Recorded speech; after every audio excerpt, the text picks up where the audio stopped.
Okay, be honest. Are you losing crucial marks in your Cambridge checkpoint exams by falling into the exact same trap as thousands of other students? You know the one. You read a story, the examiner asks how you know who the point of view character is, and you just write down, because they're the main character. And cue the examiner sighing. Sound familiar? Well, today we're going to fix that forever. Welcome to this explainer from Smart Path Academy. I am absolutely thrilled to guide you through Skill 35 today. We're diving deep into identifying the point of view character, and by the time we're done here, you are going to be a top-tier exam detective, easily securing those top marks on your Cambridge Stage 6 reading papers. Here's our quick roadmap for today. We're going to cover 1. What is point of view? 2. Spotting the text clues. 3. Writing perfect answers. 4. The lineup of common mistakes. And 5. The checkpoint challenge. Let's kick things off with Section 1. What exactly is point of view?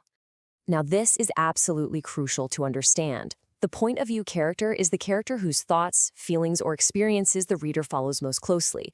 It's not just who the story is generally about, right? It's whose brain and internal experiences we are literally inside of while we're reading. Look at this terminology bank to see how distinct these terms actually are. The narrator is really just the voice telling the story. That could be first person using I or we, or third person using he, she, or they. But the point of view is specifically whose experience we're living. A story can easily be told in the third person, but still strictly focus on one single character's viewpoint. Moving right along to Section 2, spotting the text clues, let's enter our investigation phase. Take a look at this short text about Samir. As you read this, ask yourself, whose thoughts, feelings, and physical sensations are we experiencing right now? Are we just watching Samir from across the room, or are we experiencing the room completely through him?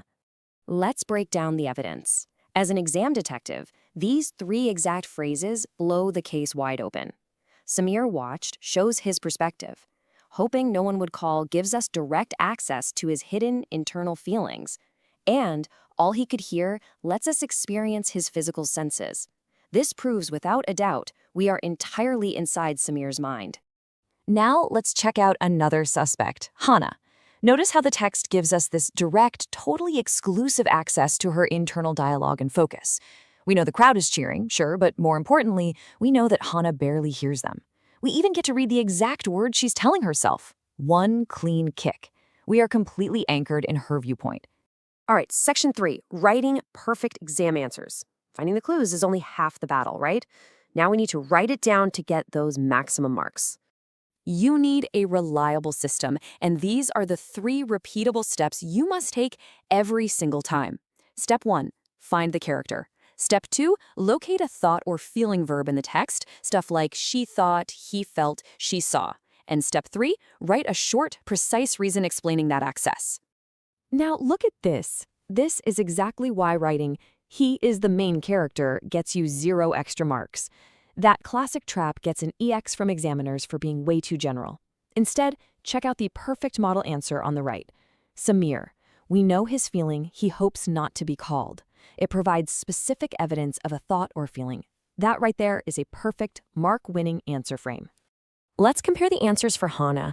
That answer on the left fails entirely because it's just describing the outside action, playing football. It is totally missing the internal evidence. But the perfect answer targets her internal thought with precise detail, actually quoting one clean kick. Next up, Section 4, avoiding common exam mistakes. Let's expose the most common teacher feedback codes. Examiners literally use these specific codes when grading. Memorizing this cheat sheet is like having the examiner's rulebook in your head. We already saw EX for being too general and EV for missing evidence, but pay really close attention to OW.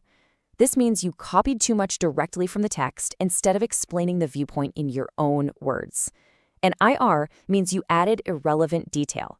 Just stick directly to the prompt, whose head are we in and what thought or feeling proves it. Section 5, the Checkpoint Practice Challenge. Time for the ultimate test using a real past paper style question. She sat up in bed, panting. What a horrible, peculiar dream. She pulled the bedclothes. Ask yourself right now, who is the point of view character, and what is the exact evidence that proves it, based on our 3-step system? Let's look at how the mark scheme logic works here. Once again, there's the trap on the left. She is the main character, 0 extra marks. But the perfect answer frame on the right is crystal clear, Lucy. We know what is happening in her dream and what she is feeling. The Cambridge Mark Scheme specifically rewards you for explaining that you, the reader, have access to Lucy's internal dream and her personal feelings. And finally, Section 6, Final Recap and Challenge. Let's wrap up our case files today.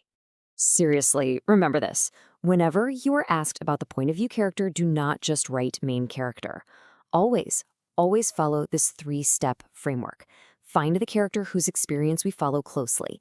Find the specific thought or feeling verbs, and prove it with exact details. Here is your final case file to solve on your own. Read this text. Yusuf stepped into the cave.